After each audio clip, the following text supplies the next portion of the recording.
అందరికీ నమస్కారం. నా పేరు Prasanna. Welcome to our channel Prasanna జున్ను వ్లాగ్స్. ఈ వీడియోలో కుక్కర్ని వాడకుండా సులభంగా మటన్ కర్రీ ఎలా తయారు చేయాలో చూద్దామండి. నేను ఇక్కడ 1/2 kg మటన్ని తీసుకొని శుభ్రంగా కడిగాను. తర్వాత అందులో ఒక చిన్న స్పూన్ ఉప్పు, అలాగే ఒక స్పూన్ కారము, కొద్దిగా పసుపు వేసుకున్నాను. తర్వాత 1/2 స్పూన్ అల్లం వెల్లుల్లి పేస్ట్ వేశాను. అల్లం వెల్లుల్లి పేస్ట్ తర్వాత నేను మళ్ళీ ఆయిల్లో వేసి కొద్దిగా ఫ్రై చేస్తాను కాబట్టి ఇప్పుడు కొద్దిగానే వేశాను. అలాగే 1 స్పూన్ ఆయిల్ వేసుకున్నాను. తర్వాత ఇవన్నీ ముక్కలకి బాగా పట్టేటట్టు కలుపుకోవాలండి. ఇలా కలుపుకున్న ముక్కలని ఒక 1 అవర్ వరకు అలా పక్కన పెట్టేయాలి. 1 అవర్ తర్వాత మళ్ళీ ఒకసారి ఇలా కలుపుకోండి. అప్పుడు మనకి ముక్కలు అనేవి చాలా సాఫ్ట్గా అవుతాయి. తర్వాత ఒక పచ్చిమిర్చిని తీసుకొని కట్ చేయండి. మటన్ మనకి ఫ్రెష్ది తెచ్చుకుంటే మనం ఎలా చేసినా టేస్టీగానే వస్తుంది. అలాగే ఒక 2-3 డేస్ నిల్వ ఉన్నది తెచ్చుకుంటే నువ్వు ఎన్ని ఇంగ్రీడియంట్స్ వేసి చేసినా మనకి ఆ టేస్ట్ అనేది రాదు. కాబట్టి ఫ్రెష్గా ఉన్నది చూసి తెచ్చుకోండి, అప్పుడు టేస్ట్ అనేది చాలా బాగుంటుంది. అలాగే కొద్దిగా టైం తీసుకొని ఇలా కుక్కర్లో కాకుండా ఇలా చేయండి, టేస్ట్ ఇంకా అద్దరిపోతుంది. అలాగే ఒక మీడియం సైజ్ ఆనియన్ని తీసుకొని ఇలా చిన్న చిన్న ముక్కలుగా కట్ చేసి ఉంచుకున్నాను. అలాగే కొద్దిగా కొత్తిమీరని తీసుకొని కట్ చేసి పెట్టుకున్నాను. కొత్తిమీర కొద్దిగా ఎక్కువగానే తీసుకుంటున్నాను నేను.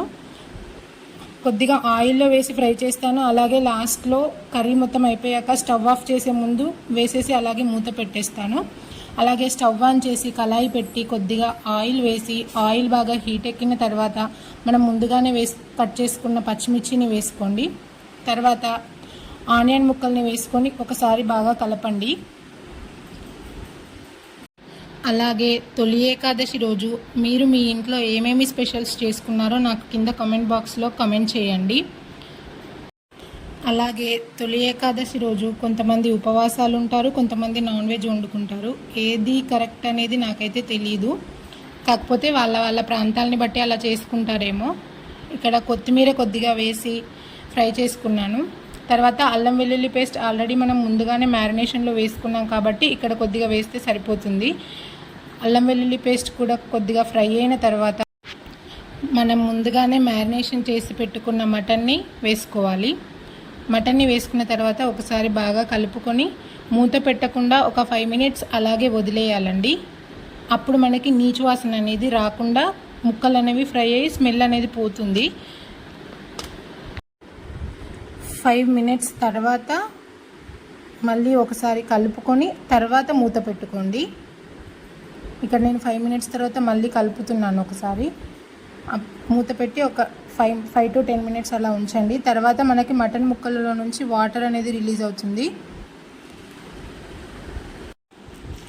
ఈ వీడియోలో జున్ను అల్లరి వలన లాస్ట్లో స్టవ్ ఆఫ్ చేసే ముందు మసాలా అండ్ అలాగే కొత్తిమీర వేసే క్లిప్ అనేది మిస్ అయిందండి. కొద్దిగా వాటర్ వేసుకొని మూత పెట్టుకొని ఉడకనివ్వాలి. మధ్య మధ్యలో చెక్ చేసుకుంటూ ఉండాలి, వాటర్ ఉన్నాయా లేక అడుగంటుతుందా అని చెప్పి. మధ్య మధ్యలో చెక్ చేసుకుంటూ ఒకవేళ అడుగంటుతుంటే కొద్దిగా వాటర్ వేసుకుంటూ అలా కలుపుకుంటూ ఉండాలి. మీకు ఇంకా ఏమైనా రెసిపీస్ అలాగే అవుట్ఫిట్ ఫ్రమ్ స్క్రాచ్ వీడియోస్ అలాంటివి ఏమైనా కావాలి అనుకుంటే కింద కామెంట్ బాక్స్లో కామెంట్ చేయండి. అలాగే వీడియో నచ్చితే సబ్స్క్రైబ్ చేసుకోండి. మధ్య మధ్యలో చెక్ చేసుకుంటూ ఇలా కలుపుకుంటూ ముక్క ఉడికిందా లేదా అనేది ఒకసారి చూసుకోండి. లాస్ట్లో మసాలా అండ్ కొత్తిమీర వేసిన వీడియో జున్ను వల్ల తీయలేదండి నేను. Thank you for watching. అంతే ఇంకా ఈ వీడియో. Bye bye.